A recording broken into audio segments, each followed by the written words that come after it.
This is where the cool podcast intro is supposed to go, but I forgot to finish it. Anyway, here's Scuffed as Fuck.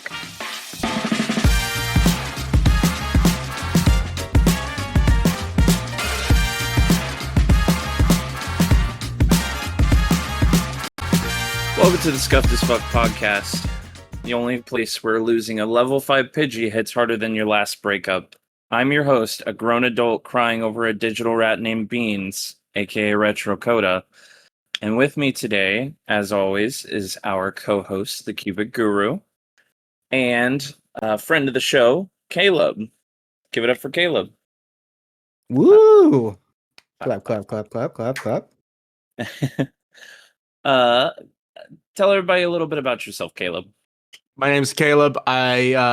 I've been playing Pokemon since I was practically in diapers, so I'm here to talk about Pokemon a lot today. I also just played Nintendo games in general. A big fan of like Zelda, a little bit of Mario. He's kind of ass, but you know.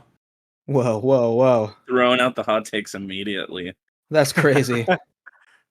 Those are fighting words.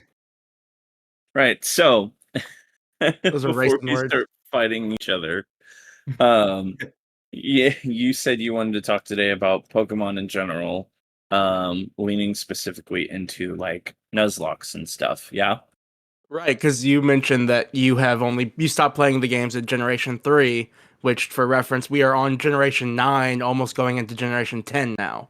So you're a bit behind. I've played a few. I stopped like hardcore playing them at Gen 3 with Pokemon Emerald. But I do remember in like middle school, my mom had gotten both me and my little brother Heart Gold and Soul Silver. They were mostly for my little brother, but they came with a little Pokestep counter. And so I would take some of his Pokemon with me and I'd just walk around school with it attached to like my bag or in my pocket just to help him out. I But, love the little Poke Walker. I actually have one on my shelf right now. I still have mine. I think I have a Houndoom in it. He's been trapped for like 10 years. As most Pokemon on my saves have been as well. When did you first start playing Pokemon? I started playing Pokemon back, I want to say like 2000 or something. My first game was, I can't remember if it was either Crystal or Pokemon Red, but I have both of them, so I've played through both of them on my Game Boy. But I didn't really get into it until I want to say like Emerald came out, which was the Gen 3. Right. I would remember bringing Emerald, sneaking my Game Boy Advance into school with me to play Pokemon Emerald during recess. That's a true nerd. No offense, because I was also that kind of nerd, but like that's true. Like, did you say we're all bleeps here? We're all dweebs here. Yeah, of course. Oh, yeah.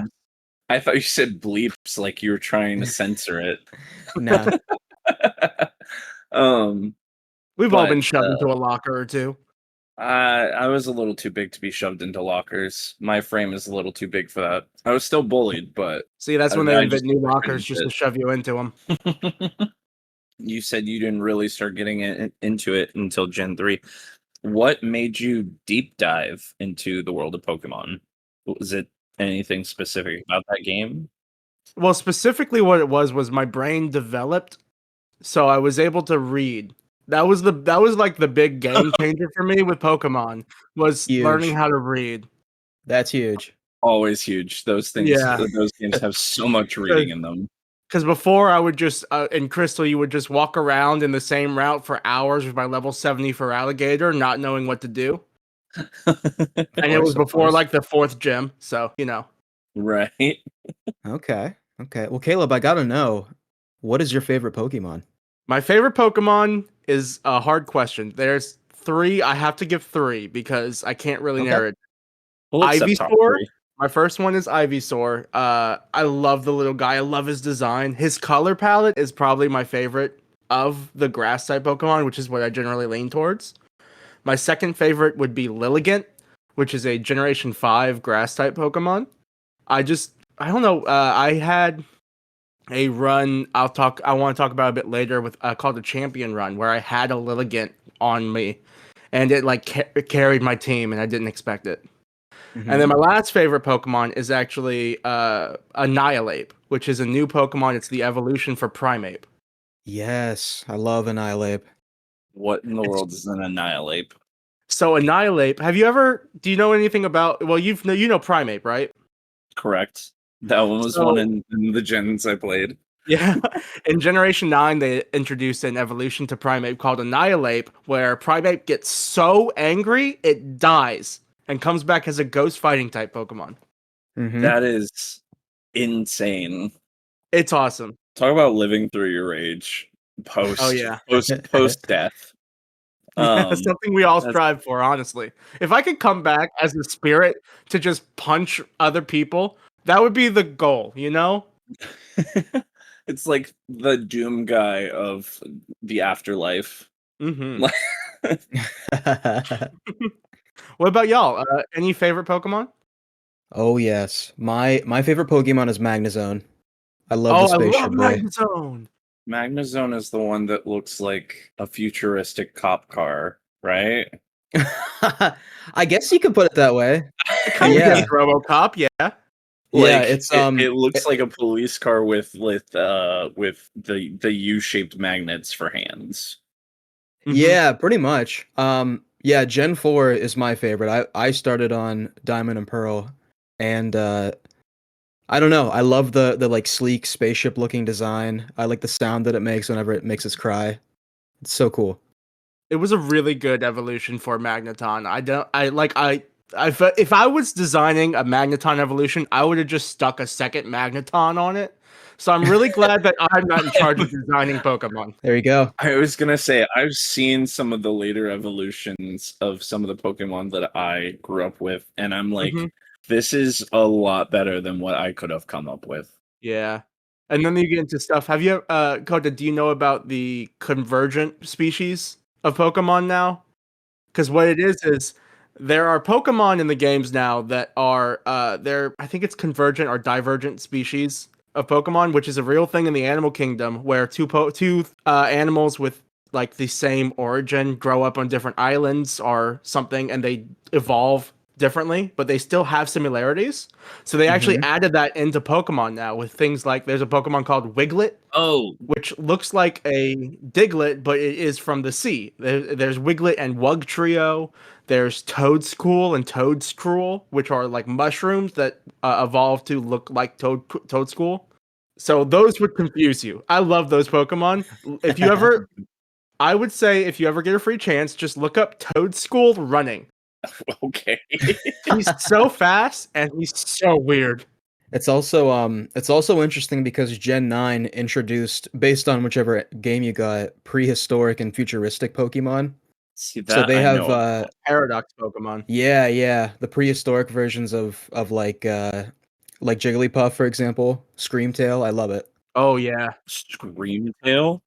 Yeah, the Paradox Pokemon all have. That sounds metal as fuck. They have such good names. Screamtail is one of them. There's Fluttermane, which is the prehistoric version of Mischievous. And then all the futuristic ones are like Iron something, like Iron Hands, Iron Moth. Okay. This is more knowledge than I am ever going to retain, but I will absolutely be looking these up because this just sounds wild and frankly bullshit. Oh wow. Oh, Coda, in the future, if you're gonna do a hardcore Nuzlocke, you might need to know some of these things. Transition. See? I didn't get around to telling my favorite. That's fine. Yeah, it's okay. No, because mine genuinely like I've got 3 as well, but my top 2 are actual Pokemon, and my third one's just kind of a call-in. So, what does that mean? Or Go ahead. or a throwaway, I guess. Okay. So Charizard? Yeah. No. So my first one would have to be Totodile, solely because that was the one that I rocked a lot growing up. I played a lot between Cyndaquil and Totodile. I'll say I am a grass. I always pick the grass starter, except Gen 2. I love Totodile so much. He's so cute. I played Fire Red and Leaf Green. I purposely played as the Pokemon that those covers were. So I picked Bulbasaur for Leaf Green and I picked Charmander for Fire Red. But my first one would be Totodile. My second one would end up being Entei. I ended up having at one point a little eraser or like a pencil topper of Entei that I literally just brought everywhere with me, like in my elementary to middle school years. Oh, that's until cute. I lost it one year. Such a good choice. And then did that come from the third movie? Or no, you I- just like Entei? no, I think it was from the third movie. I think That's because I remember watching the movies growing up.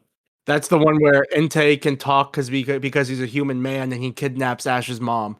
Yes. Yeah. Really messed up storylines whenever you look at the actual movies.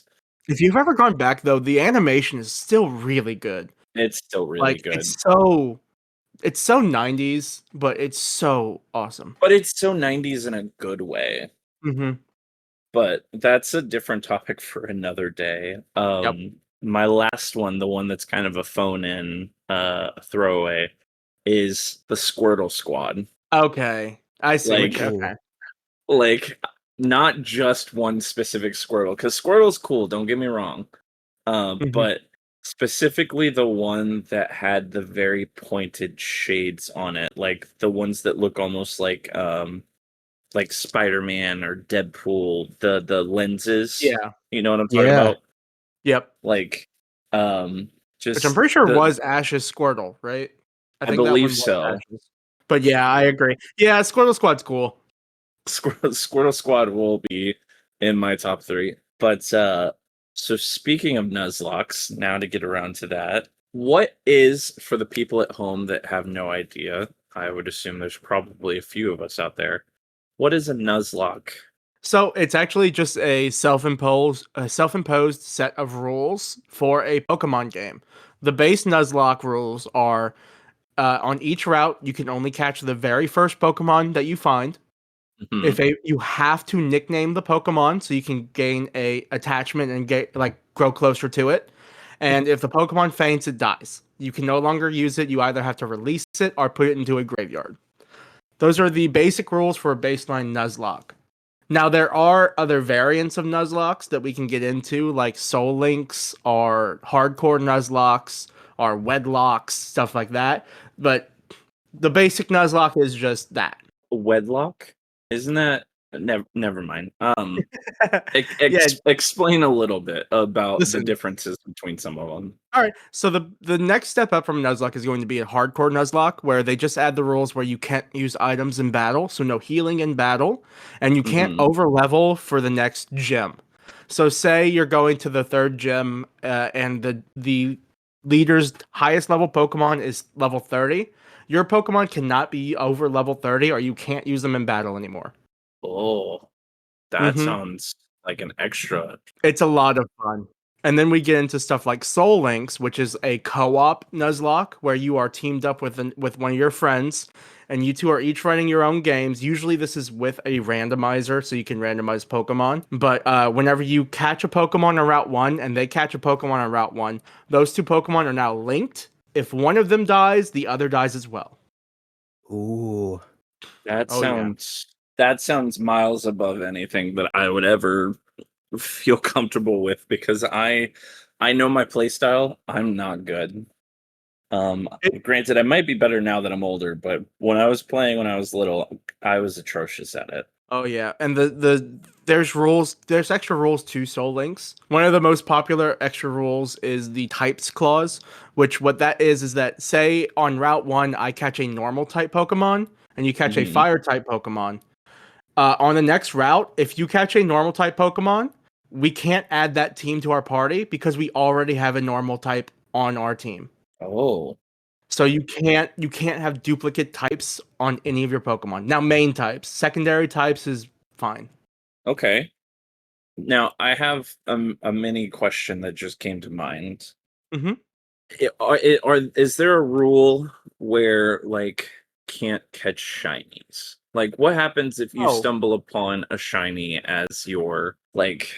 I've seen clips before of people playing Nuzlockes, in its bare minimum of like having already caught a Pokemon on a route and then stumbling upon a shiny and being upset by it. Are you are you allowed to catch shinies for said Pokemon if it so happens? So again, Nuzlocke are a self-imposed rule set. So honestly, if you want to catch a shiny, you can. But there are things called clauses, and what this would be is called the shiny clause. A lot of people play with that, and all that means is that if you run into a shiny Pokemon, you're allowed to catch it. There's a couple variants of this clause. Some people play where if you run into it has to be a shiny Pokemon or a Pokemon you have, and you can replace that one. So like it could have better stats or something, or just a regular shiny clause where they can catch it, which sometimes leads to if you are in a desperate situation towards the end of the game, you can go shiny hunting to try to get a shiny Pokemon so that you can finish the game. That's something that can lead to that, but that usually adds on a couple like dozen hours to your playthrough. That's fair. Yeah. Yeah, shiny hunting is vile. Oh yeah. I got super lucky one time when I was playing. I want to say it was Emerald. I started off with a shiny. I started off with a shiny Torchic. Oh wow. Like, yeah, like I had played through a couple times. And this was my friends at this point because I don't think my parents ever picked up Emerald for me. But no, yeah. So it was my buddy's game. Shout out to Francis. Don't talk to him anymore, but he was a cool dude. He let me take it home and I started a new save and I picked Torchic.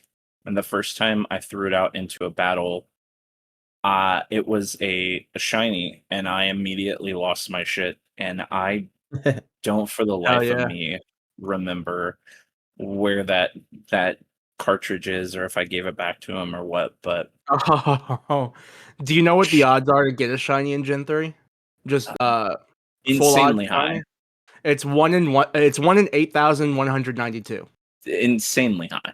Insanely high, yeah. And I think starting Gen 5 or Gen 6 they lowered it to 1 in 4096, but that's awesome. Shiny hunting is a different beast in itself. Oh yeah, I do shiny hunt a little bit occasionally. I don't ever full odds hunt though, where that is you don't do any of the extra things to increase your shiny odds. You just go for the raw 1 in 4096. I do things like in Scarlet and Violet, the newest Pokemon games at this time. You can make sandwiches to catch shiny Pokemon easier. I was on vacation recently and I just spent a day doing this, and like in an hour I got 3 shiny Tepig. That's wow. Yeah, that's so pretty sick. There's ways to do it easily in the newer games. Yeah. Back then it was just sheer brute force of run around in the weeds until something spawns and hope to God it's a shiny. Yep. Now, I did want to say, going back to Nuzlocke for a little bit, do you both know where the term Nuzlocke comes from? No. So this is a fun story. There was a MS Paint comic made years ago called Pokemon Ruby Hard Mode, which someone like I don't know if he came up with these rules or if he was just playing with the rules for the Nuzlocke, but it was like the first well-documented Nuzlocke on the internet, pretty much. And he would just draw out a storyline of what was happening. His starter was a Trico, so that's not important. But the first Pokemon he caught was a Seedot. And in the comic, he would do it was a comedy comic. So what he would do is sometimes he would have the Seedot drawn as a character from Lost called John Locke. He would just have his face drawn on the Seedot. And when that evolved, it became a Nuzleaf and it died. It died as a Nuzleaf, but it would appear as like a ghostly image sometimes, giving the main character advice, still drawn like John Locke from the show Lost. So eventually it just they combined Nuzleaf with John Locke, and that's how we got Nuzlocke. Wow. Wow. Yep. Yeah. So that's where that comes from. So when you talked about Lost at the start of everything, like before we started recording this, that's actually kind of cool. I was expecting something a little bit wilder because I've known you for years, and you just kind of you throw random shit out. Yep. But oh, that's amazing. I am absolutely posting that whenever I upload this episode on Blue Sky. I'll attach that image. Yeah, Oh, it's all happening for a reason. Yeah, that's where Nuzlocke comes from. It's so funny that it's so like a colloquial term that we all use, Nuzlocke in Pokemon. Like, if you're on the internet, you know what a Nuzlocke is. Like, if you're on the Pokemon internet, you know what a Nuzlocke is, or you've heard of it. But a lot of people don't know that that's where that comes from. Yeah, I never crazy. knew. Wow. So, oh yeah. I'm just staring at this face now. What the fuck? Yeah. That's cool. So, in order to get me to stop staring at this face, how many Nuzlocks do you think you've done over the course of your time playing Pokemon? So this is where I have to admit to something. I've never beaten a Nuzlocke. I have played them a lot. You've never. I've gotten to the champion many times, but I have never beaten one. At least that I can remember. But I have done them dozens of times. Most recently, my friend Gerald and I have been playing. We've been playing a Soul Link of Pokemon Infinite Fusions, which is a fan-made game where you can combine Pokemon into two different Pokemon into one Pokemon. And we got all the way to the champion with 3 Pokemon left on our party, and we unfortunately died there. Oh no! Oh man. Yeah. So you bring up you bring up Infinite Fusions, and that's one that I want to talk about a little bit. But more specifically, like fan games are also a big thing with Pokemon. Am I wrong in saying that? No, there are a ton of different fan games. There's a bunch of different kind. There are like remake fan games where they remake a Pokemon game in like a new style, like Pokemon Gamma Emerald just had a demo come out recently. That's going to be a remake of Pokemon Emerald in a 2.5D graphic style. There's also like hard Pokemon modes. There's like Pokemon Run and Bun. There's Pokemon Blades Black and Volt White, which are probably the most famous of the hard mode ones because they've been around for so long. And then there's Pokemon games that just add in like new mechanics, like Infinite Fusion, are completely original Pokedexes. I forget the name of one of them right now, but there's Uranium. Uranium is a big one that adds in. They added in like regional variants before regional variants were even a thing, really, with their Delta Pokemon. Yeah, Pokemon Uranium is one of the ones that I've been playing recently. I installed it whenever I built this PC like 4 years ago at this point. Because I was like, I want to play something that is Pokemon, but I don't want to go buy a Switch because I had a Switch during the pandemic, and I had gone over to my parents' place for Thanksgiving, and it ended up getting stolen while I was gone. I didn't end up taking it with me, and someone had broken into the window of my apartment on the ground floor and had straight up just stolen it out the window. I was like, I don't want to buy a brand new Switch, so I installed Pokemon Uranium, and it is one of the it's one of the coolest games that I think I've ever played because of that. It has so many brand new Pokemon to it that they're almost, if not all, fully new creations themselves, but they also had different like area variants, like you were talking about, the Delta ones. Super cool game, but my brain just shut off for a second. There's a ton of them. There's a lot more than you would think, because you can go online on, usually I find them on Twitter, is just people posting like, hey, this fan game's coming out, I've been working on it for 4 years, and it's like, I've never heard of this until now. Like Pokemon Sea and Sky is one that's in development right now that I've been following on Twitter for about a year now. That one's really fun. Another one that I've played a lot was a game. It was Pokemon Elite Redux, which it's Pokemon Emerald, but they made like every Pokemon competitively viable. Every Pokemon can have up to 4 abilities at the same time. You can always change their moves. They have new evolutions for all Pokemon, new variants. So it's really fun to go into those and find like, oh, this is a really cool idea for an evolution, or a really cool idea for a Mega Pokemon. I wish it was in Pokemon. That's pretty cool. Yeah.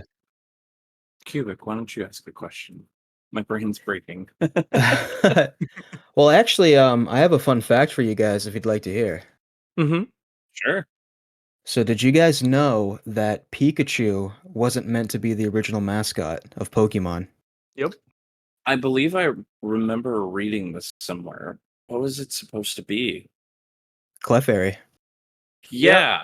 Yes. For some reason, I Yeah. thought of a pink Pokemon and my brain thought Jigglypuff, and I went, that's not right. Yeah, Close Clefairy, enough. which would have been crazy because I don't like Clefairy. I can at least tolerate Really? Pikachu. It's just, I don't feel anything for Clefairy's design, if that makes sense. Like, it's just Clefairy to me. Clefairy's face reminds me of the underside of like a stingray. Mm-hmm. Well, you should look Yeah. into. There was a Pokemon manga a while ago. I think it was Electric Tales of Pikachu, where they had a Clefairy in it, and it was like, I think it was like an angry drunk type archetype, but not actually drunk. Angry drunk type? Like, it's just very angry. Okay. It's just an angry Clefairy. I remember that. But the Pokemon manga are awesome. Mhm. I'll say that. Which, before the show, I did say that I have an agenda to push today, and I'm going to push that agenda now. The Pokemon Adventures manga is the best Pokemon story ever told.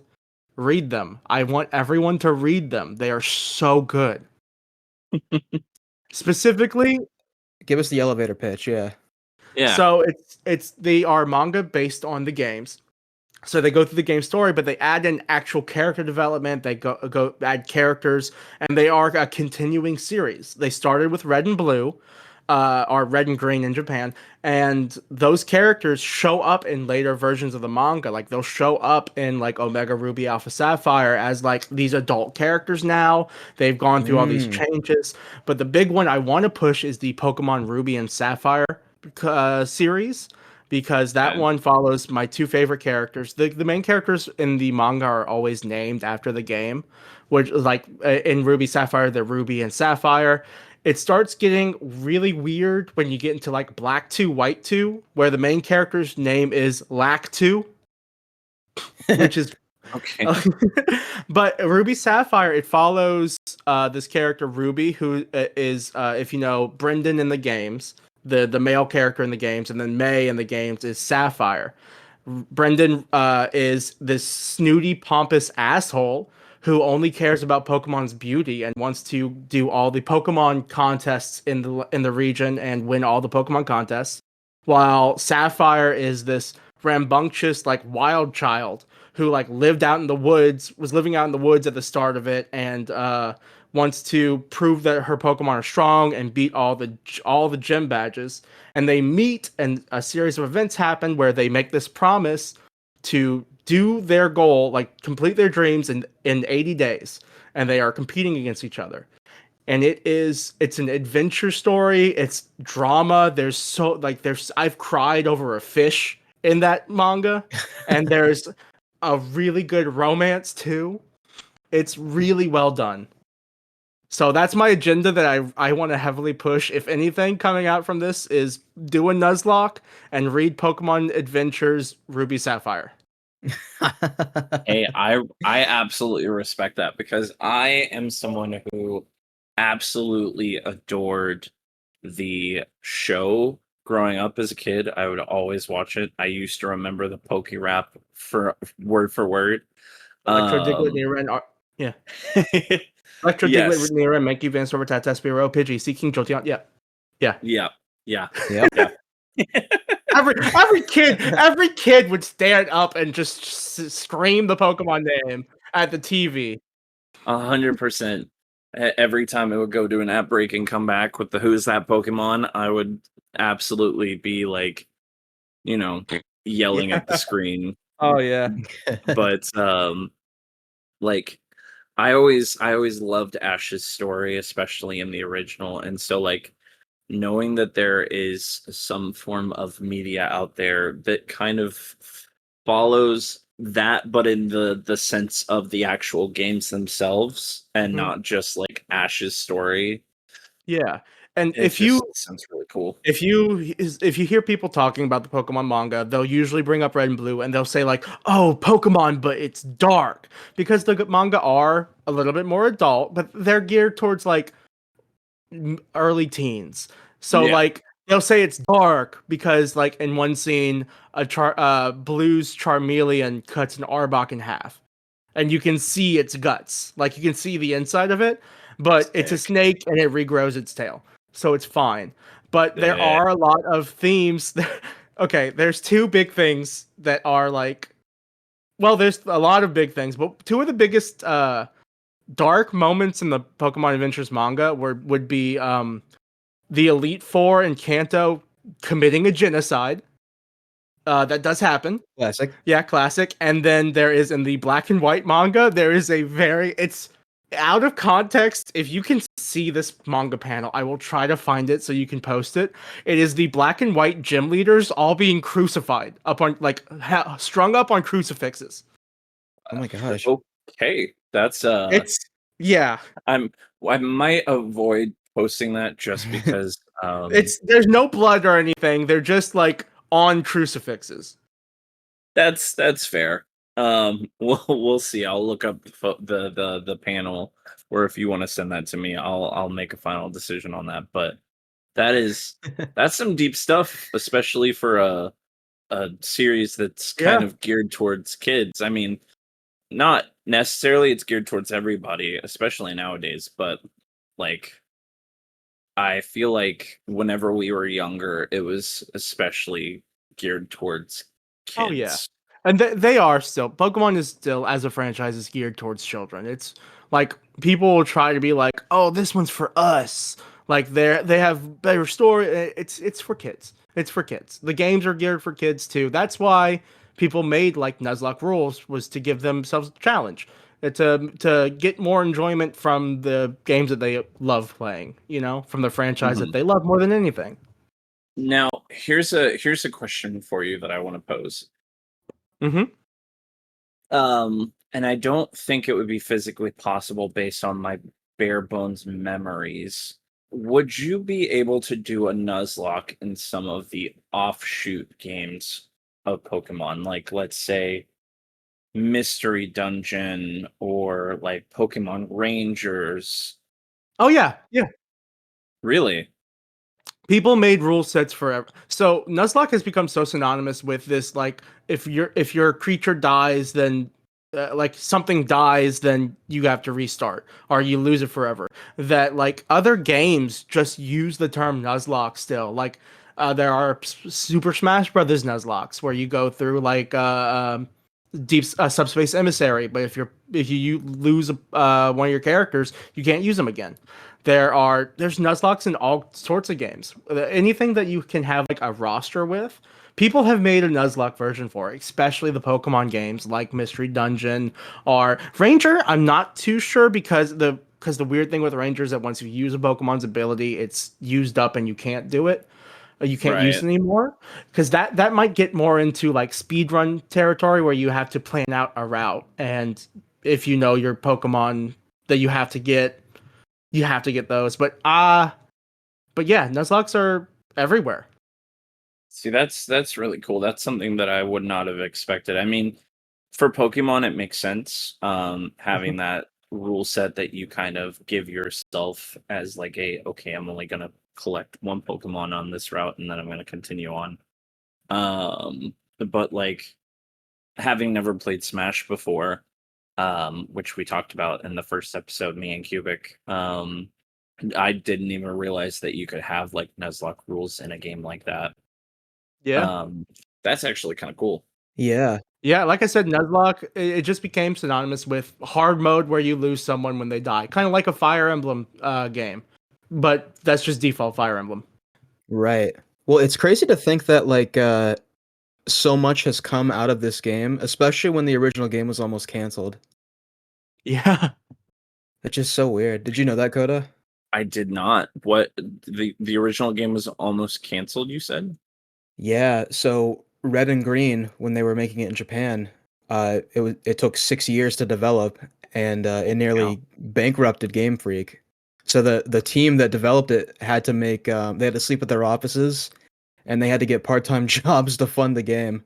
But they got it out, and here we are today with Gen 9 and manga and characters in Smash. Like it's just crazy. It's to think about the fact that if that were to happen nowadays, that game would not exist because that is just not something that companies would do. Mm-hmm. I Like, mean, if you look at games like with the Microsoft layoffs that happened recently, even game studios that are like made a game that does well, sometimes like the game comes out and a week later the studio shuts down. Mm-hmm. It's just a lot of corporate greed, and I don't I don't know where it's gonna go. I have very big opinions on that stuff, but I save that Hmm. for like off of here time because man, as much as I am a poster child for Xbox and Microsoft, um, but there's a lot that's been going on in that space that like a lot of people are up in arms about. Like, not to derail this conversation fully, but Game Pass, as good as it is a killer for a lot of studios Yeah. because why purchase a full $70 game when you can spend $15 to $19 a month to be able to play it and a million other games for free?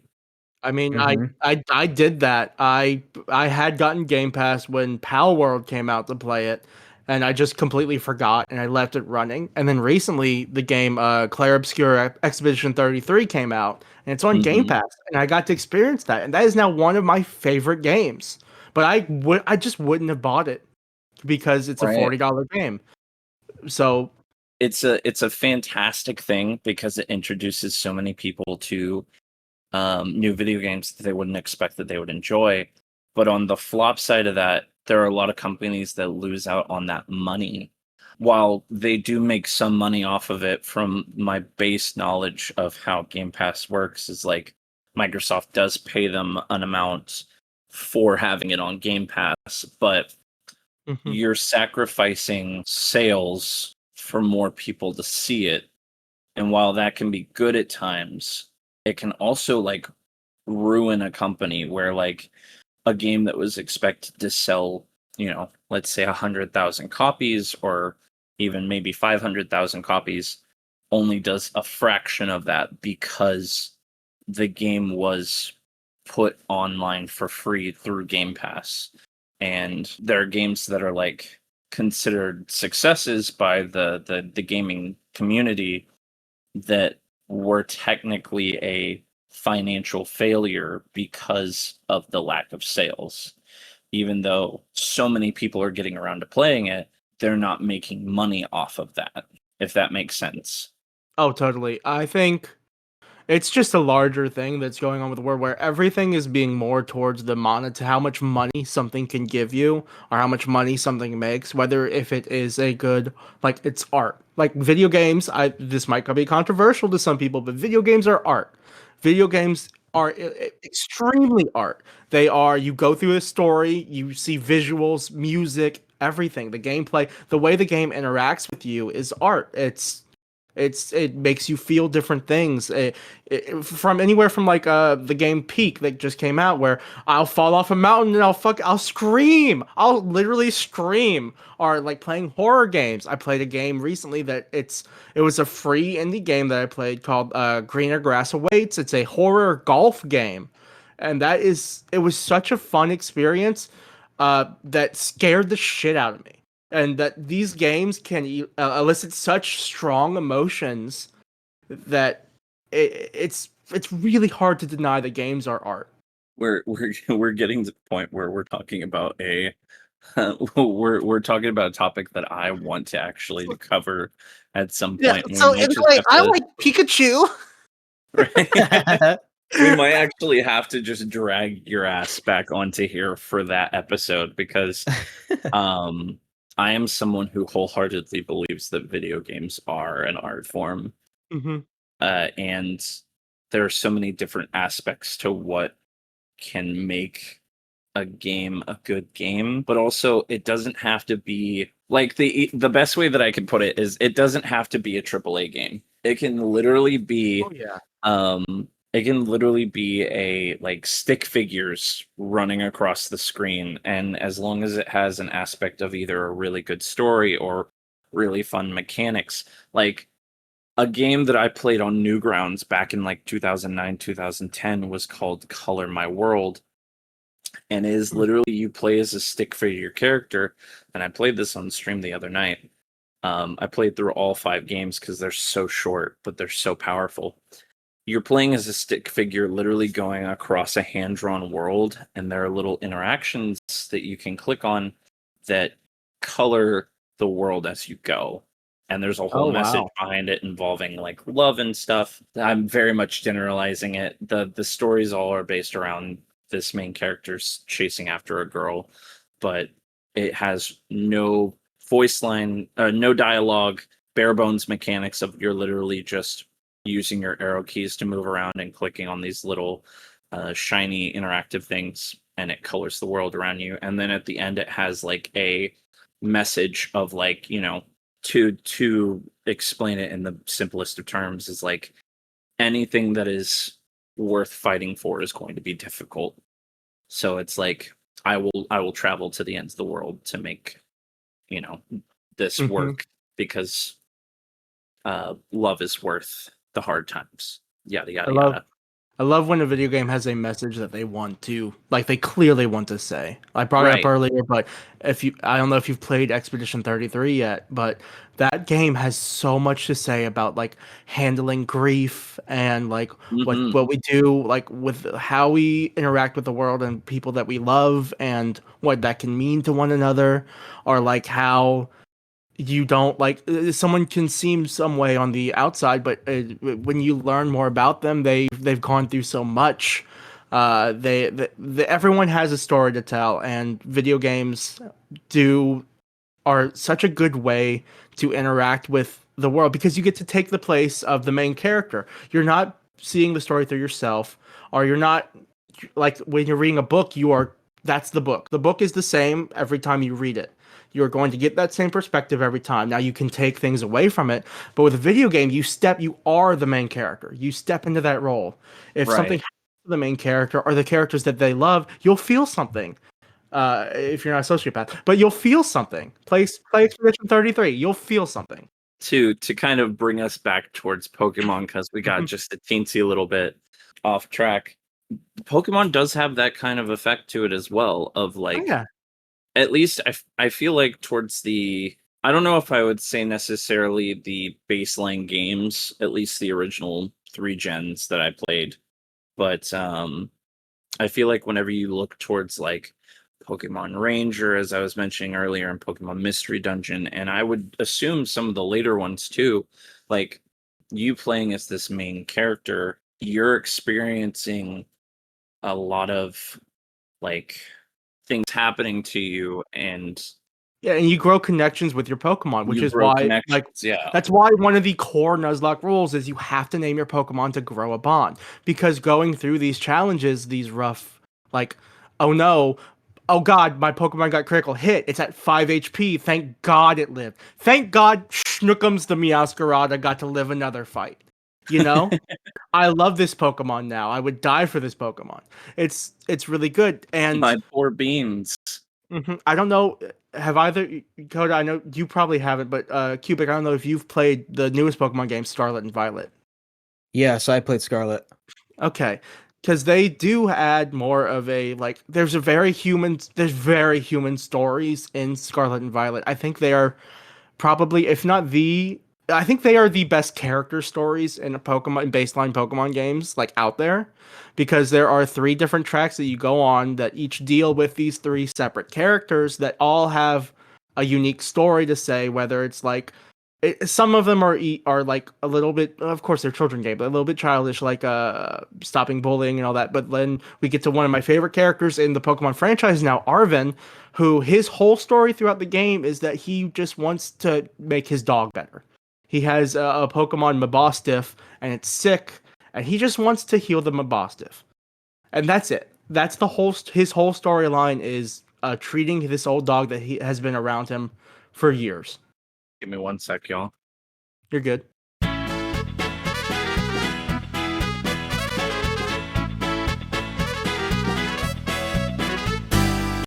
All right. Welcome back, Greg. Sorry about that little break. I had to take care of a little mini thing. Refresh me a little bit on what we were talking about right before the break, because I am not going to remember this until I go to edit the episode. So, what were we just last talking about? The last thing was just I was talking about the Mabostiff story. Like, there's just storylines in Pokemon Scarlet and Violet, which, for all their faults, and there are many, I'd say the story is not one of them. I'd agree with that. I also like the new Pokemon that they introduced in Scarlet and Violet. I think are very cool. I think it's the Gen 9 Pokedex is legitimately one of the, like, if not the strongest Pokedex. It is like, it's hard for me to say any Pokemon that I dislike from there. And there are Pokemon that I deeply dislike from other generations. Mm-hmm. Like Brionne. Brionne, which one's that? That is the second stage of Poplio, the water starter in the Alola games. I deeply like Brionne. Are you do you have the same opinion of most people where if they are like weird object Pokemon, you don't like them? No, I deeply disagree. I love Klefki. I love Vanillite. I love Trubbish. They're so fun because it's funny. They're funny and they're awesome and That's they're valid. it's whimsical. And if people don't like them because they're just objects, they have no whimsy. They are. People bring this up like, oh, the newer Pokemon. Oh, what is this? A trash can? Fucking Voltorb. It's just a Pokeball. I was just dude. about to say Voltorb. Voltorb or was the one that starts with an R that's from the I want to say it's the Diamond and Pearl, maybe? The one that can turn into different like appliances. Oh, Rotom. Oh, love Rotom. Rotom's great. Rotom's in our phones now, dude. Let Rotom Rotom's in. Let Rotom write a tweet for you. I think that kind of fits. You know what I mean? Because like where like Trubbish is a pile of garbage, Rotom is a ghost inhabiting those appliances. You know what I mean? Which is what a real ghost in your house would do, which I find really funny. Just a little fun fact about Trubbish. Did you know that Trubbish is a cat? What? Pokemon released it was like a poster of all the cat Pokemon, and Trubbish was on it. Trubbish is a cat. That's mildly unsettling. It's awesome. I just want to interject here and say that Klefki is fucking ridiculous looking, but I do agree on the rest of them. I do agree on the rest of them because, like, I have seen a few of the later generation Pokemon, even though I haven't played. Like, I did play the, and we can go into it as well in a minute if we want to. The trading card pocket game for the phones. Yeah. And big addiction. Big addiction. I haven't touched it in a few months now, but whenever it first came out, I was super addicted, and I ended up finishing like the first 3 main sets that they released. Mm-hmm. There are some in there that I'm like, these are really cool ones, like particularly from the more recent Pokemon games, the Sinistee, I think it is. Oh yeah, like the haunted little teacup and all that stuff. Sinistee is actually one of the Pokemon that have a divergent or convergent species. Like, it's called Sinistra. It's instead of tea, it's matcha. Yes. It's just it's cute. And they also have, even to go further into it, they have variants of these Pokemon too, where it's like, isn't it like the ones that are like quote unquote real ones are the ones that don't have like a little thing on the bottom of it or something? I remember Oh, I there's remember seeing someone yeah. There's it's like replica and authentic of yeah, like Sinistee. one of It's them just has a that made in China on the underside or something.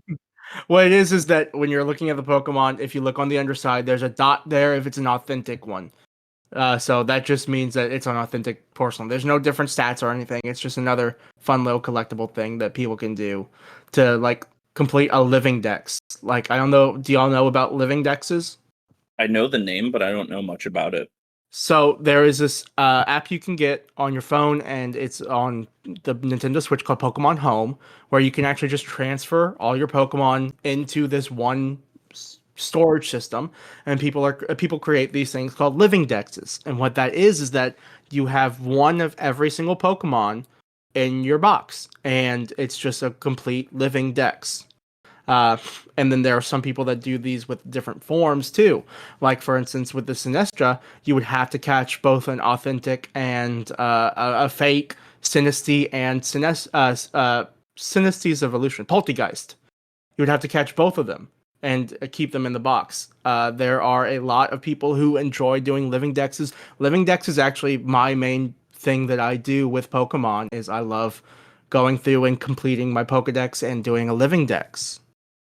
And it also adds like this extra like it just adds a little extra tidbit to the real real life items kind of Pokemons. Like it's such a small detail, but it's such a cool little additional thing that just makes them cooler in my eyes. Yeah. Um I did want to bring up I did there are other Pokemon challenge runs that people can do besides just Nuzlocke. There's like type locks. Like people still call them locks, but it'll be just like you can only use one type of Pokemon, or like you can only use Gen 2 Pokemon in like a Gen 4 game. One of the runs I did, I called it my champion run, where I had a living dex that I was building, but I was missing a lot of Pokemon from every game. So I ran through every single generation only using Pokemon that I didn't have in my living dex. And it made me learn to love a lot of Pokemon that I just never would have touched before. This is where Lilligant became one of my favorite Pokemon, as I mentioned earlier. And I actually kept a spreadsheet. I don't know if you can add this to the Blue Sky post, but I kept a spreadsheet of my top like my teams for every game that I played, and I nicknamed them, and they're all in like a special spot in my Pokemon home. And I'll like make teams with them in the newest game. I'll bring them up. I'll hang out with them, stuff like that. Because I've grown to like love these Pokemon. They're my favorite. These are my favorite Pokemon that I own. this Now. is actually really cool. I Dang. recognize the first like 3 and that's about Mhm. it. So there's tons.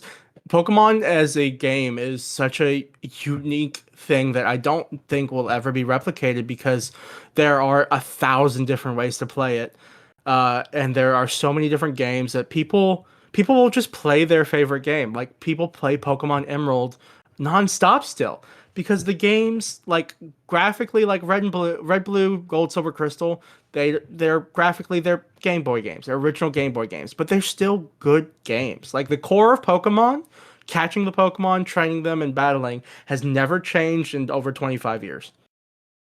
Aren't they planning on doing, and this is probably me talking out of my ass, aren't they planning on doing a remake of Red and Blue? If they haven't already? They have remade Red and Blue so many times. There's Fire Red, Leaf Green. There's Pokemon Let's Go Pikachu and Let's Go Eevee are also remakes. There was Kanto was added into Gold, Silver, Crystal, and Heart Gold, Soul Silver. I think we're done with Red and Blue remakes. Okay. Well, because I know that Yeah. they had done the uh Omega Ruby and Alpha Sapphire. Mhm. But I didn't know if they had done like the original Red and Blue Yeah. besides Fire Red and Leaf Green, but for So like the modern consoles. they have actually, well, they've been remaking the Pokemon games since the Game Boy Advance with Fire Red, Leaf Green, and then on the DS they remade Gold, Silver with Heart Gold and Soul Silver. Then they remade Generation 3 with Omega Ruby Alpha Sapphire on the 3DS, and Generation 4 recently, I say recently, but it's been like 4 years or something, 3 years, had Brilliant Diamond and Shining Pearl come out. So people are kind of expecting a Generation 5 remake, which is a little, I'm going to be honest, I'm a little hesitant on that because Brilliant Diamond, Shining Pearl, they actually lent that out to a third-party creator. It wasn't made by Game Freak. I think it was made by Ilka, if I want to, the people who made Pokemon Home. And what they did with it, sadly, was they did what they called a faithful remake, where they just remade Pokemon Diamond and Pearl, and they didn't really add much to it besides stuff in the underground.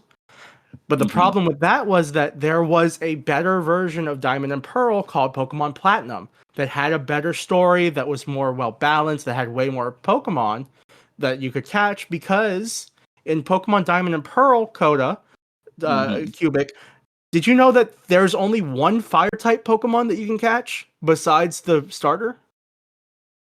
No. Oh, can I guess? Yeah, go ahead. I don't know what it is. Tell us. It's Ponyta. The only one you can catch is Ponyta. Oh. And let me tell you, Rapidash isn't that great of a fire type Pokemon. So, like in those games, if you're doing like a Nuzlocke or a challenge run, you pretty much have to pick Chimchar. Yeah.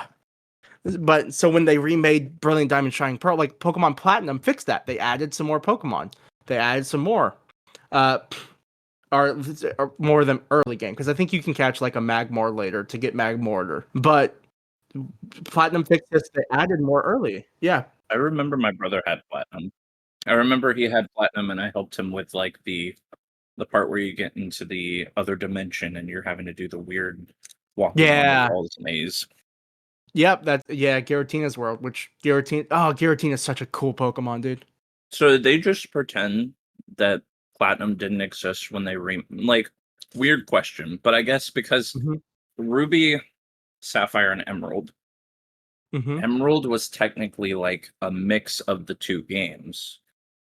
Yeah, so they kind of did away with this concept in Generation 5, but what they did for their longest time was that they would have their two main games, and then later they would come out with a third version that had like a little bit more story, a lot more post-game, maybe like a new way to catch legendary Pokemon sometimes.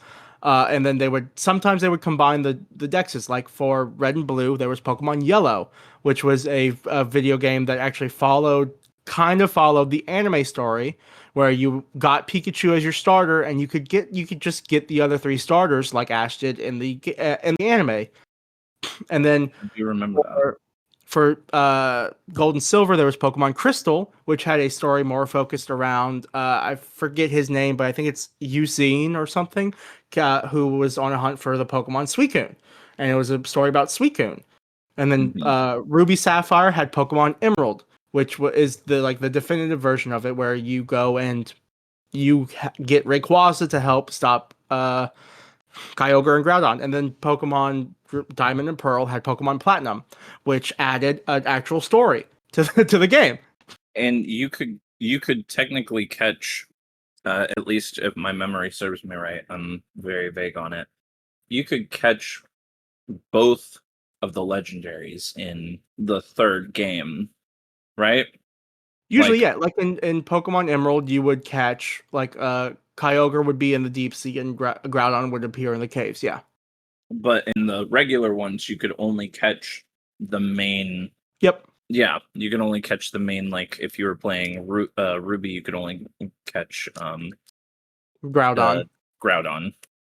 Yeah, and then when we got to Pokemon Black and White, everyone was expecting Pokemon Gray version to appear, but instead, what we got was Pokemon Black 2 and White 2, which added a completely new story to the games, and it's set, I think, 2 years in the future of Black and White, which I think is actually a pretty good direction to go. I like that direction more than just the third version, because once Emerald came out, there's no reason to play Ruby or Sapphire again. Once Right. Crystal came out, there's no reason to play Gold and Silver. Once Platinum came out, there's definitely no reason to play Diamond and Pearl, which is what, like I said, what made the remakes just remaking Diamond and Pearl again without the changes to Platinum. That's what made it like just such a blow, and why the games just didn't perform well. That's Interesting. yeah. Mm-hmm.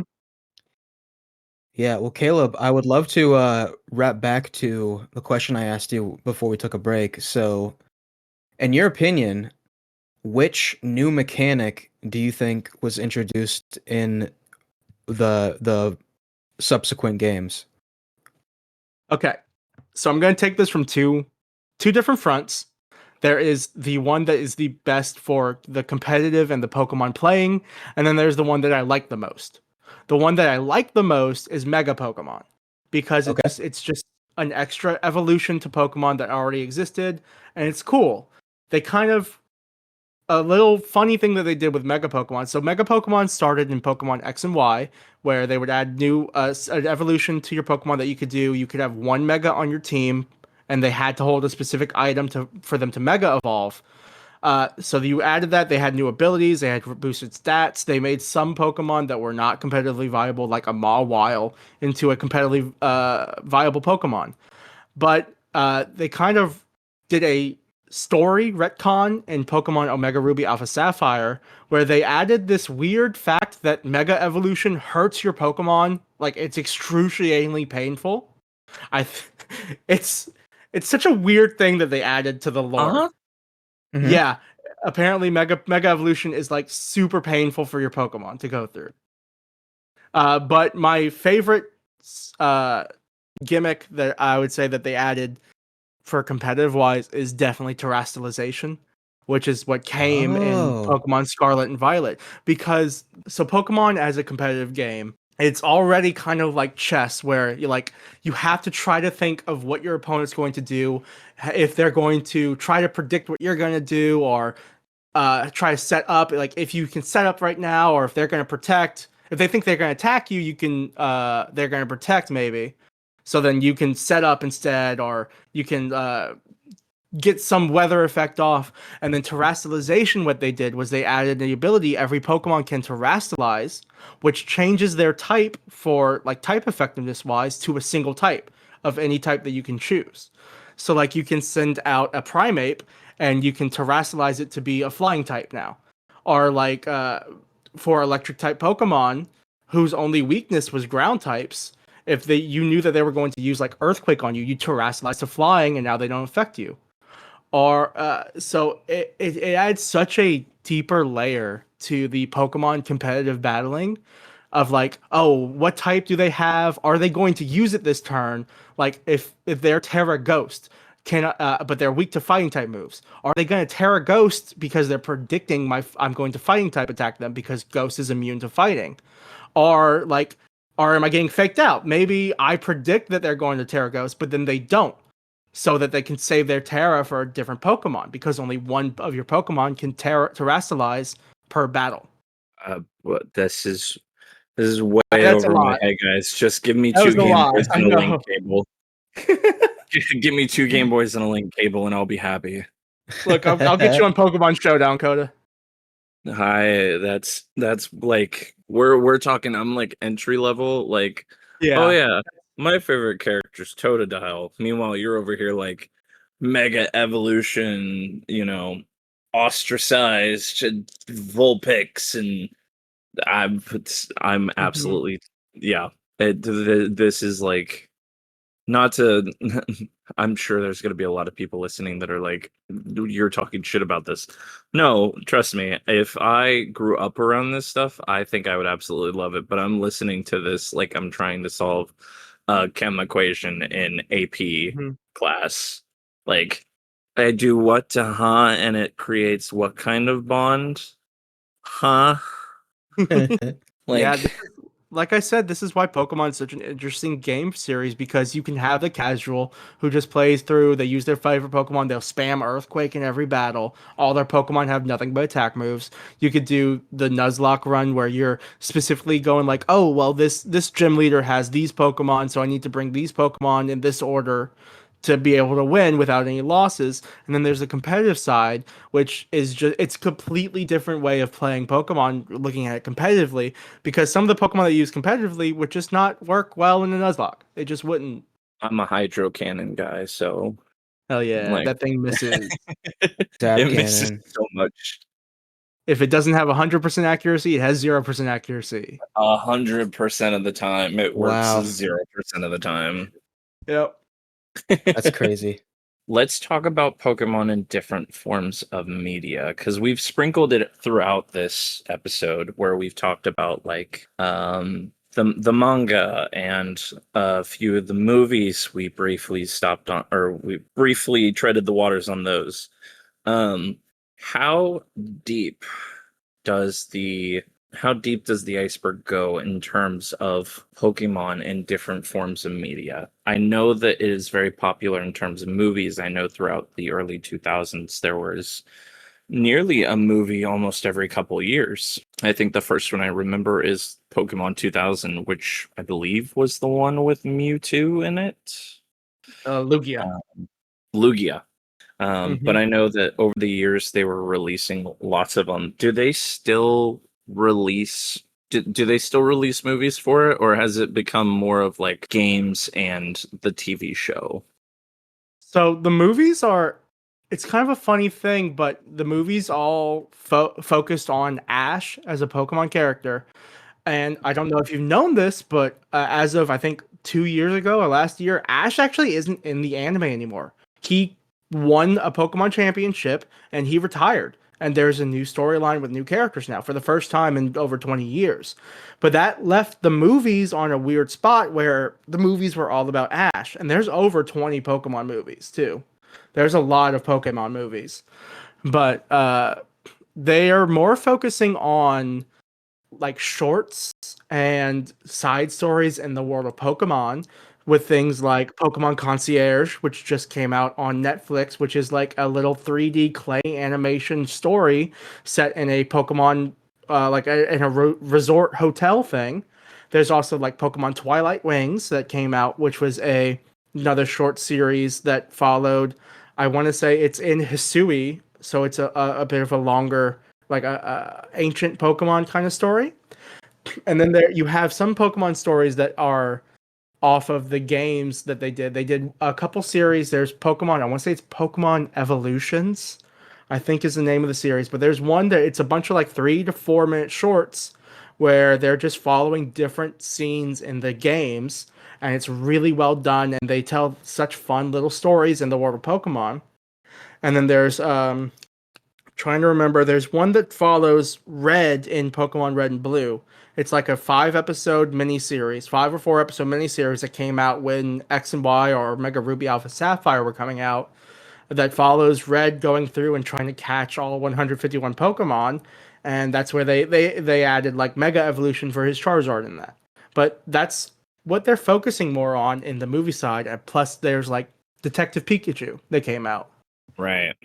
But animation and stuff is always going to be deep in Pokemon because I don't. The fun fact that pretty much everyone knows. Did you know that Pokemon is the largest grossing media franchise in the world? Yes, actually. I knew it was up there. I didn't know it was the number one, but I knew that it was at least in the top 3 spots. Yep, it is number 1. I mean, that makes sense though. It's been around for what now, 30 years? 40? No. It came out in 96, so 29 96. years. So almost 30 years. Yeah, we're getting next year will be the 30th anniversary of Pokemon Red and Blue. Can't wait. You think they're going to do anything special for that? I think they're going to put out Generation 10. Gen 10. You think it's going to take us back to the world of Kanto? Nope. Nope. So absolutely positive on it. Yeah, I'm 100%. I think they'll do something special for the card game though. Oh yeah. Oh, they're gonna have. I expect they did a re-release of the original cards. They called it. I think it was called Pokemon Evolutions, which was just all the base set Pokemon cards. But they just reprinted them, and that was really cool. So yeah, I expect something like that again. That'd be kind of cool. I don't know. I feel like for a 30th anniversary, I don't know. It wouldn't surprise me if they took it back to where it all started. But I know that, like we said earlier, they've kind of finished their run through Kanto. Yeah, the big thing was that they had Pokemon Let's Go Pikachu and Let's Go Eevee that were Kanto remakes, and that came out on the Switch. So it's Right. not that old. Mm-hmm. That's fair. I don't know. I feel like, at least for me, someone who has not touched it in a long time, I would love to see them bring them back. I mean, you already said that there's the Pikachu and the Eevee one. Which those are really good games, by the way. If you're looking for a Pokemon game to get into Pokemon or to like introduce someone to Pokemon, go with Let's Go Pikachu and Let's Go Eevee. I think they are the best looking Pokemon games to come out yet. And they actually follow more of the Pokemon Go catching mechanic, where you just catch a Pokemon in the wild by throwing the Pokeball at it. You don't battle them in the wild, but they still do add Pokemon battles to it. Really? Yeah, they add trainer battles. So trainer battles are still in, and gym leaders are still in. You just don't fight the wild Pokemon. That's actually really cool. Mm-hmm. Yeah. Have you guys ever played the card game? I used to play the card game a lot as a kid. In fact, I had a big plastic tote with a bunch of Pokemon cards, and I would make decks for people in my apartment complex to play because I wanted to play with other people. Mm-hmm. So I'd make a bunch of decks, and then we would get together, and I'd just have all the cards, and we'd play, and then all my cards got stolen that way. Oh Yeah. no. So I haven't really played the Pokemon card game since then, which was like Generation 3, maybe Generation 4. stolen as in like people just wouldn't bring them back, or like someone literally Yeah. just like Someone took my tote. that's wild. Yeah. I hate that. I hate that. I never got into playing the game per se, but I was very much a collector of the cards. I used to have the like Charizard or Charmander tin that had like I wouldn't say when they first started coming out with the Pokemon cards, but like when Fire Red and Leaf Green had come out, they ended up doing like these special tins that you could buy at the store that were based on the original three starters. They had like a red tie-dye looking one that had Charizard on the front of it. It had a little window on the top where you can see the card. But they also had one for like Bulbasaur, and they had one for Squirtle. And I would always love getting Pokemon cards and opening them up. And I used to have. Do you remember at all when the original Pokemon cards had some of them had the red number instead of like the normal black number for like its HP and stuff? Yeah. I used to have a big collection of those cards, which was one of my favorite things that I had, and I don't remember whatever happened to that, whether we sold it in a garage sale, which, very unfortunate if that ever happened. But yeah, I used to love collecting those. I had like 3 or 4 tins worth of Pokemon cards, and a few years ago, a friend of mine had started doing when Pokemon card breaks were all the rage on the internet for like a solid like year. I mean, they're still popular, but like when even people who had nothing to do with Pokemon were buying packs and cracking them open on streams and stuff.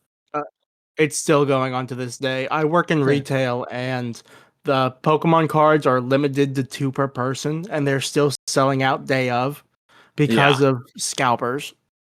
Yeah. You know what? I'm just gonna say this, okay? If you're one of those scumbags that go to Target and look down the card lady as she stocks the shelves, get a life. I hate scalpers. It's Yep. so upsetting that like I genuinely enjoy the game. I've only recently started playing for real in the past like 3 years with my friends, and it's like we can't enjoy any of the new sets that come out. And in turn, we can't go somewhere and play standard legally because we're so behind on sets because we can't get any. Right. Yep. And it's not even just not even like for the people who play the card game too, like people do collect the Pokemon cards and they're just genuine collectors and they can't even find packs. Like I love opening card packs. I've recently gotten a bit back into Magic the Gathering because of the Magic the Gathering Final Fantasy crossover, and we'll get a bunch of them in at Target and then like 20 minutes later, an hour later, they're gone because people just come in to resell them. It's annoying.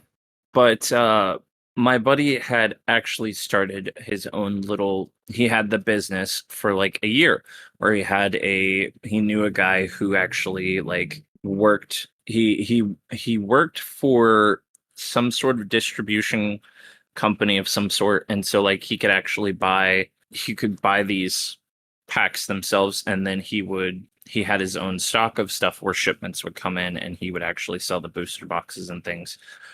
So it wasn't like scalping, but it was literally like, because he sold the packs and he sold the boxes for market price. It was just like his own little guy that he knew that would get these shipments of them. And what got me back into collecting them for a little while was he had the Japanese variants. So I became very big into collecting like the Japanese cards, just because it gave me the same kind of joy as when I first started collecting cards. Of like, I probably at the time was really bad at reading, so like I couldn't tell what was on these cards. I just liked the art style on them. And while you can get, the normal cards and they have the same exact art style, it's something about the nostalgia of looking at these letters and stuff in a foreign language that I'm like, man, if I could read that would be so cool. But like I had a few shiny cards and stuff. Like I had one that wasn't worth anything, not that I was ever going to sell them, and I think I still have the cards somewhere in my room now. But it was one of the hollow Pokédoll cards. So it was like this, it was like this little Clefairy, or like this little Clefairy doll, but it was an all gold card with like a hollow effect on it. And it was one of my favorite ones, even though it was only worth, like, if I were to have sold it online, like 34 cents. But I don't collect them nearly as much as I used to. But that was one of the things that kind of got me back into it. So I was never really much of a player of the card game per se, but I was a collector of the cards. Like I used to get them almost in a living decks kind of way. I would, I had binders where I would, put them in based on their Pokemon number, and then if I had any variations, like different art styles on the cards, I would then add those in wherever that Pokemon was in my binder. So I'd have like 2 pages with all the evolutions, 2 to 3 pages with all the evolutions of like Charmander, because of all the different arts that would come out over the years. That was my thing.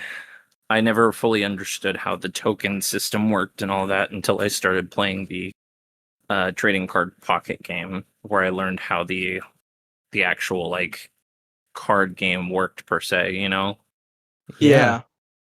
And even that isn't like the proper card game, but it's like a watered down version of it. You still have similar aspects of the card game itself, but you're not dealing with all of the remembering to attach a token so that this character's had damage done to it, or like it's poisoned. It kind of all does it for you. And I think that's kind of why I enjoyed playing it so much, was because it removes all the extra stuff that I have to remember to do. Yeah, that's fair. I mean, there is back in the day, whenever you would open a Pokemon card pack, you would see the energy cards, and you would just think they were pack fillers. Like I remember stuffing one of the pockets of my binder so full of energy cards because I just didn't care. Nowadays I'm going to specific card shops to buy more energy, which I never thought would happen when I was a kid. Oh, and then people sell like the reverse hollow energies or hollow energy cards. Usually they're generally some of the more pricey. I say like a 60-cent card. but still, yeah, Right. energies are important because every deck has to have them. So if you want them, you want to get them a little bit blinked out. That's the thing I didn't even think about is like that's another thing that trading card pocket does is that you just automatically gain energy. You don't have to have those in your deck, which saves you a lot of space. Uh-huh. That's one of those things. I had like 3 pages all dedicated to just fighting energy cards because like you said, you never really thought much of it. They were just kind of like pack fillers, but in terms of actual card gameplay, like they're very important. Yes, absolutely. Yeah. Oh yeah. I feel like, and this is absolutely wrong. Someone's gonna roast me for saying this. I feel I like will. Pokemon, the card game, is just a children's version of Magic the Gathering. Like, I'm definitely going to roast you for that. Don't hear me out. Hear me out. Because while I know very little about Magic the Gathering, which is why I'm saying like someone's gonna make fun of me for saying this, I know that certain cards you have to tap for mana and all this other stuff, like they have the land and the seas and all that stuff. But like instead of having to have those cards out on the field and tapping them, like you're literally just pulling for energy cards, but you're still in the same vein as like say Yu-Gi-Oh and stuff, you're still putting these creatures out onto the board and you're attacking the other player's creatures and eventually well, at least in Magic the Gathering and Yu-Gi-Oh where it differs is you're actually fighting then the in this case the trainer. But it kind of it's in a similar vein, and I don't know if that's just because they're all card games, which could very well be the case, but that's kind of how I always looked at it, was like, I guess it's a child version of those other card game types.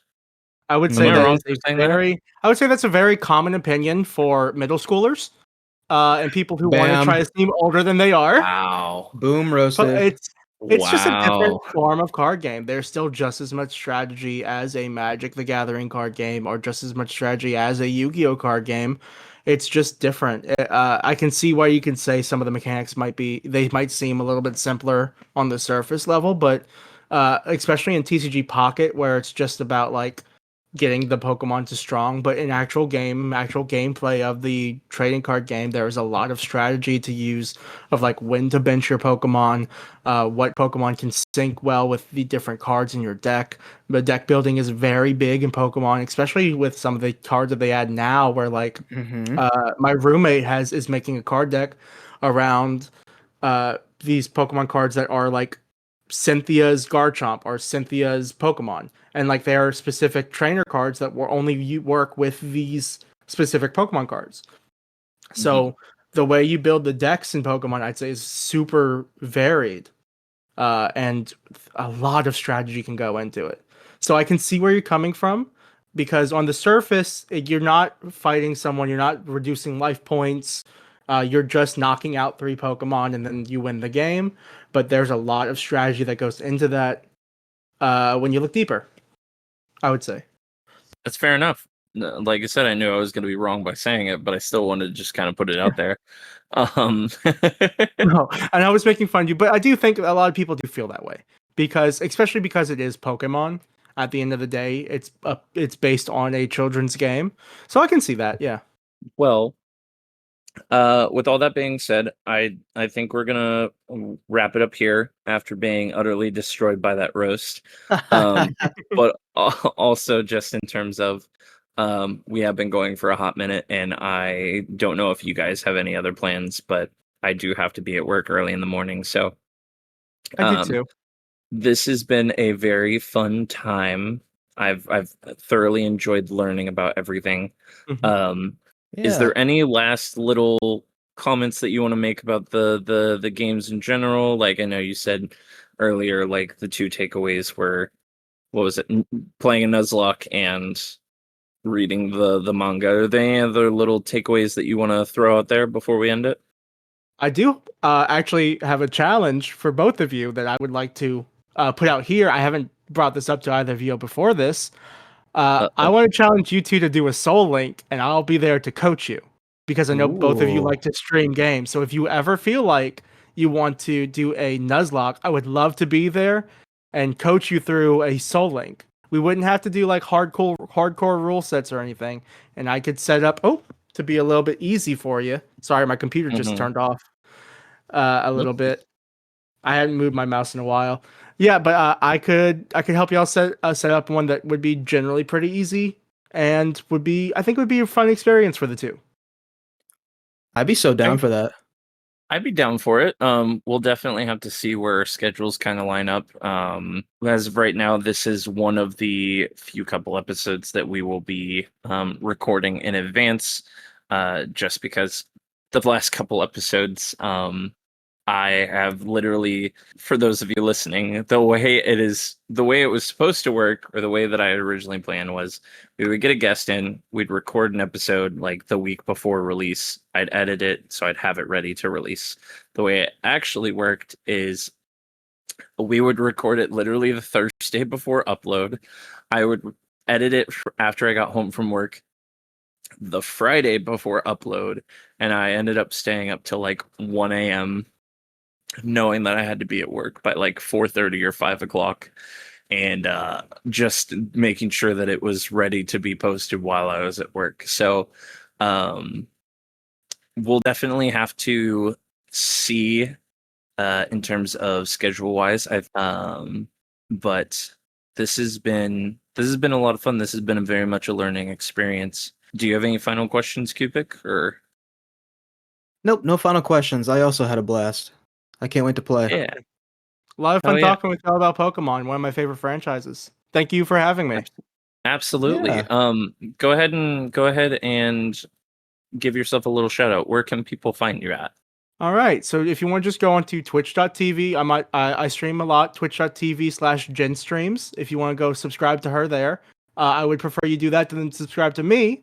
But if you do want to subscribe to me, I'm at twitch.tv/ClebLovesYou. ClebLovesYou. Fantastic. And as always, if you ever want to leave comments on these episodes, you can do that on both YouTube and Spotify, or you can send comments to the email itself, which is scuffedafpod@gmail.com. That is SCUFFEDAFPOD@gmail.com. But yeah, this has been a lot of fun, and I cannot wait to do another episode with you, Caleb. I feel like our little derailment earlier today, involving I've got a lot to say about the game industry, or specifically Legend of Zelda. If you ever do a Legend of Zelda episode without me, I will leave a lot of nasty comments. I hate to break it to you, but one of the ones that we have that we will be recording when she gets back is Psycho. Psycho is going to be talking with us about, I believe it's Twilight Princess. That's fine. I'll leave a lot of nasty comments. But, as always, I hope you guys have a fantastic rest of your time, and bye-bye. Love you. Bye-bye.